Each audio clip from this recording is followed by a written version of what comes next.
What's good, folks? We back. And today we got something real special. Now we got two peak. I'm talking about peak romance animes, and they going head to head. We got Toradora versus Don't Toy Me, Miss Nagatoro. Now both these shows, they are great in their own way, and today we breaking down everything. I'm talking about characters, romance, chemistry, comedy, everything. So let's get into it. Now Toradora, you got Ryuji and you got Taiga. Now both of them, they really insecure. Now let's start off with Ryuji. Now Ryuji, when you first see him, you look at him, you like, okay, what's this guy got going on? And you see that this man, he's insecure because the way he looks. Now the way he looks, his eyes, apparently everybody think he a thug. So you can see at the start, they gave this man his wallet because they were scared of him, and he really didn't like that because deep down this man, he was a nice guy. And honestly, you could see it was really one of them don't judge a book by its cover type of moment. Listen, in the story you get to learn real quick that this man Ryuji, he's actually a caretaker, and he like to take care of people, and he got an addiction to cleaning. But you can see that his mom, he takes care of her, he do the cooking and cleaning, and he's a real caring person. And what makes his character even better is the way that him and Taiga work. Cause listen, he might look menacing, but he not finna put paws on nobody. He probably finna clean up, and he finna tell you to have a good day. Taiga, she looks small, she look like she couldn't hurt a fly. But when you first see Taiga, the first thing you see is her uppercutting Ryuji. Now I will say that was a good intro because it kind of shows her outer layer. And Taiga's character growth is actually insane. Over the course of the story, you almost think she a completely different person because you really get to see her open up. Now I will say with Taiga, I feel like her growth, it does feel realistic. Cause listen, you don't see her stop throwing hands over the course of one episode. You get to see her slowly become a nicer person and try to actually change. So listen, Ryuji and Taiga, these characters are amazing, but let's not sleep on the side characters. They also got their little arc. Now listen, Mayuri, I feel like she might be a slept on character. It's almost like she puts on a mask to hide the emotions that she actually feeling. On the outside, she look like she having the greatest time of her life at all times. She's one of the characters that really tries to hide the pain that she actually going through, and it's really start to affect her. And over the course of the story, you get to see that there's way more to her. Listen, you also got Amy and Kitamura. Now Amy, she does start off trying to be this nice girl, this fake nice, and she gets exposed, but she actually also becomes an interesting character because she learns to stand up for herself, and her character development is interesting. She stops being a fake person and just be real with everybody. And Kitamura, he a good guy who likes for people to actually be themselves around them, and I think that's also really interesting about his character. Now the good thing about all of Toradora's side characters is that they actually puts Taiga and Ryuji to change as a person as well. Like when they change, you can see Taiga and Ryuji changing with them, so it shows the effect that they have on them. So when it comes to characters and character development and Toradora, it got a lot of it. It's got more than just these side characters. You get to see parental struggles, you get to see they family and everything they facing. This, hey, the character growth on here is insane. But now let's talk about Nagatoro. First, I will say this, after rewatching both of these shows, Nagatoro is way wilder than I remembered. Now let's start off with Naoto, or else more known Senpai, because nobody ever called him Naoto in the first place. So he starts off real timid, and he starts off extremely passive. Listen, at the start of the story, this man was getting pressed so much by Nagatoro that this man really started crying. And it was kind of funny, honestly, but you do start to feel a little bit bad for him. Over time, I feel like he really gains a whole lot of confidence. Listen, he started off shy and he wouldn't stand up for himself, and then eventually he doesn't be like, you gonna stop playing with me, but he does start to gain some confidence and start taking a little bit of initiative. I think his journey in art also pairs well with his emotional journey and everything they going through, because even though at first it seems like Nagatoro is just making this man life miserable, he started to gain friends. He starts to grow as a person because of her. Now Nagatoro, she starts off very playful, and she actually continues to be playful the whole entire time, but at first it does seem like she was being a bit mean, a little over the line. But as the story progresses, you can see that she actually cares, and when she goes over the top, she takes accountability for it. Over time, you get to see that she slowly opens up about her own insecurities, and you get to actually learn who she is as a person.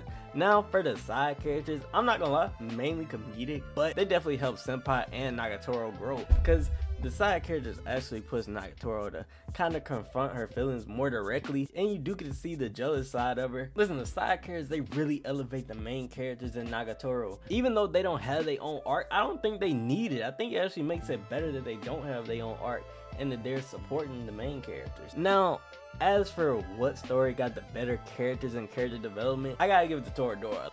Cause Toradora, you could literally, you could do this test right now. Well, don't click on the video, but I promise you watch the first episode, you see these characters, you like, okay, I got the feel for them, and then you go to the last episode, you like, what happened here?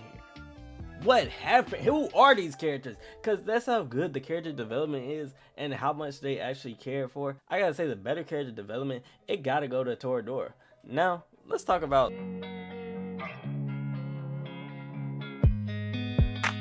Now, with Toradora, the romance is kinda rocky, I can't lie. Even though I do think it does have a great payoff. At first, hey, just look at what happens. Yeah, this man, he basically get a UFC match every other day. But don't let that fool you. Their relationship actually grows into something that's beautiful. It's realistic, because it grows so slowly over time that it makes, like, you get to see it progress in real time. I think that really elevates it to an entirely different level. It makes the payoff worth it, because you get to see everything that they go through just to get to that point that they finally end up in. I gotta say, the payoff on Toradora is actually insane. But now, let's get into Nagatoro and Senpai's relationship. Now, this one is different. You can see how the relationship plays out through the first episode, and it's really consistent. Now, she does get a little bit more lenient, and you can see that she caring. It's consistently good throughout. Listen, their relationship, it started off with teasing, and then you can see that they really grow to care about each other. I do think that Nagatoro and Senpai relationship is a lot healthier than Toradora's relationship, because Toradora, she's smacking that man all upside the head. Nagatoro, she might slap him with a sweet bun, but she not doing all of that. Listen, she never drop kicked this man from the top of the roof. Now, I'm not gonna lie, I don't think the payoff of Nagatoro and Senpai is really as good as Toradora, and the chemistry that they both build with is phenomenal. It's phenomenal. So for romance and chemistry, I'm actually gonna go with Nagatoro.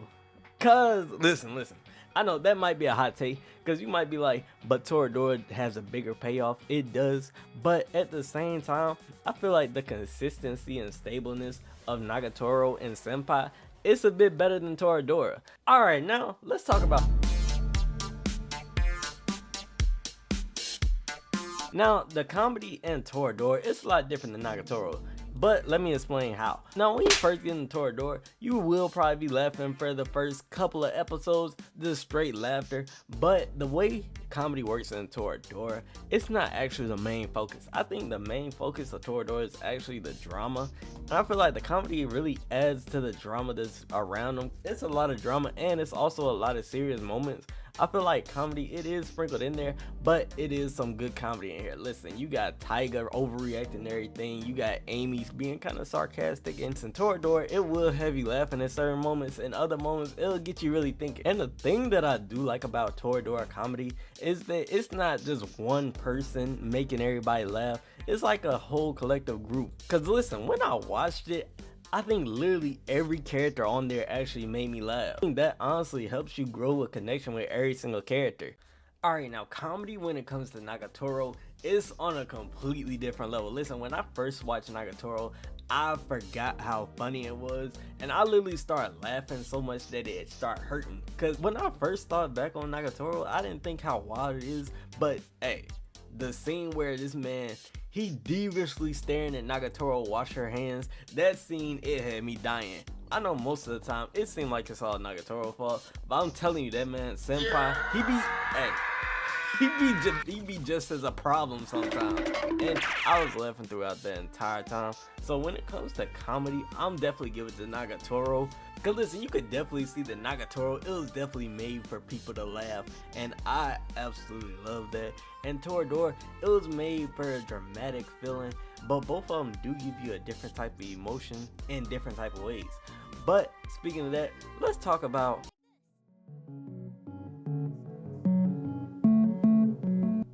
Alright, now when it comes to the storytelling in Toradora, the biggest thing you notice is how grounded it feels. Like, nothing about Toradora is exaggerated, and the story is really built around two people who never even had intentions of needing each other or really caring about each other this much, but they ended up needing each other way more than they thought.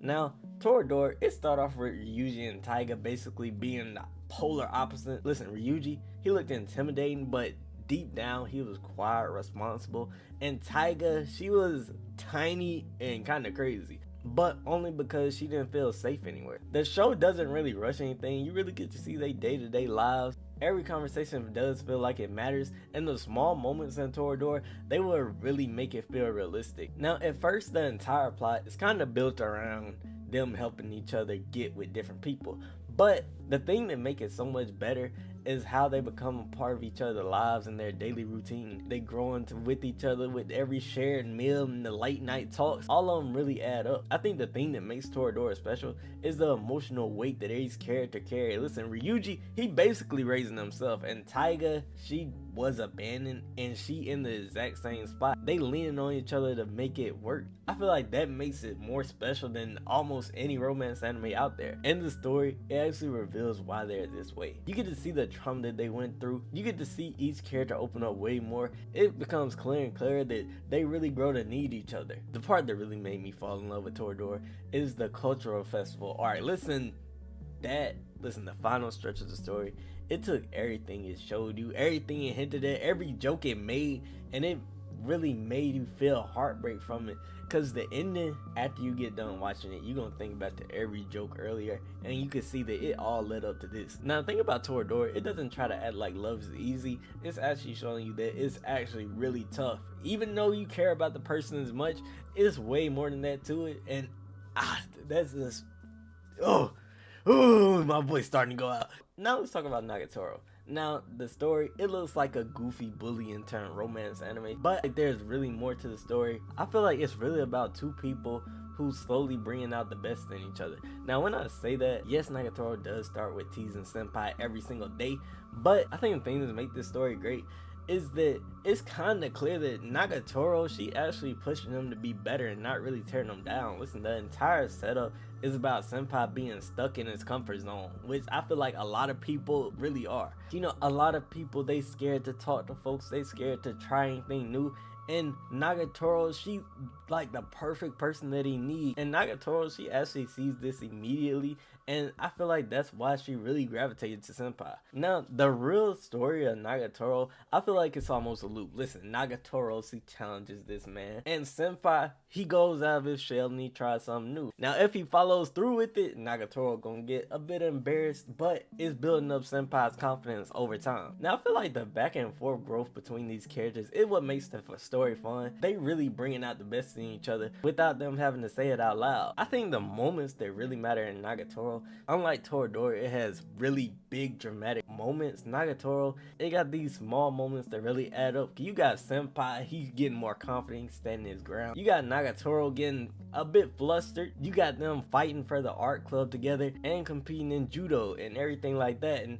I feel like those small moments, it's really what makes Nagatoro so special. Now, as the episode goes on, you could see that the tone kind of changes, and Nagatoro starts softening up, and you can see Senpai, his confidence is finally growing. The real thing about Nagatoro, it's about two people learning to communicate their feelings instead of hiding it. One behind jokes and one just too scared to say nothing. Listen, Nagatoro, she finally learns to communicate her feelings, and Senpai, he learns to stand up for himself and care about the things he loves instead of letting everybody trample over it. And I feel like this really a good setup, because in the first episode, you can see that Senpai, he used to just close his eyes and let it happen. Now, he completely changed throughout the whole story. So, when it comes to storyline, Toradora, it do got some trauma. And Nagatoro, it builds up the story through small little moments that you really care about. I feel like it's two different story styles. Both of them are good. I gotta give it to Toradora. Listen, it's really close. I think those big moments in Toradora really make it stand out. And the last thing that really separates these two stories, listen, Toradora, it hits you with emotions from the very beginning of the story. Cause you know, you got characters fighting, you got somebody getting drop kicked, but every episode, it kind of peels off a new layer to the character behind the comedy. You can see that these characters are hurting, but they are hiding it in a very good way. Now Ryuji, his living conditions, you can see that he's really the one holding everything together. And Taiga, even though she's really loud and a bit violent, can't forget that, she really doesn't like breaking from her shell and confronting her problems, and that's really a big problem for her. And listen, the emotions at the beginning, it's not all out in the open. You ain't gonna be able to read these characters like a book from the first time you see them. You might could judge. Listen, I feel like a lot of people, you see Taiga, you gonna judge her off her first actions, but her character is a lot deeper than that. I think the feeling of Toradora, when I first watched it, I was sad, and now when I rewatch it, I can't lie, it's still a sad ending, but I feel like it's sad for a different reason.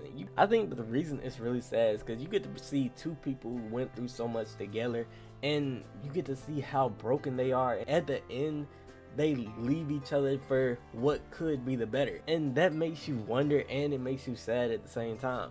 Now Nagatoro, the emotion you feel, it's a bit different, and while Toradora is based on pain, I feel like Nagatoro is based on how these characters grew together. And I feel like the only sad part of watching Nagatoro's ending, knowing that the story is about to end, and listen, the show, it doesn't make you want to cry, it actually makes you want to smile. And I feel like Nagatoro is really about growth, and it doesn't want you to cry. It wants you to be happy about all the improvements and really improve yourself.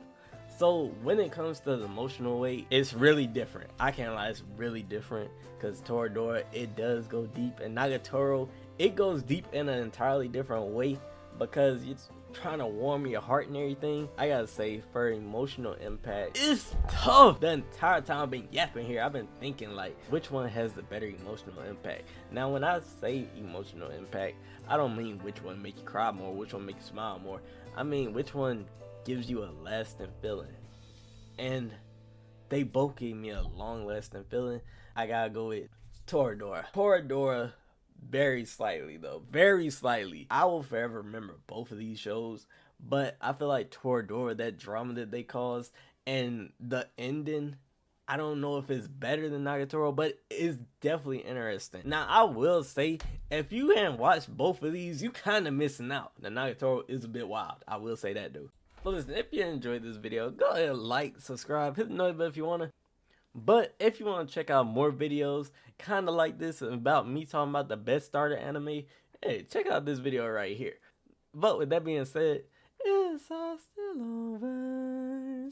Hit the subscribe and leave a like. Whoa. Alright, that one was alright.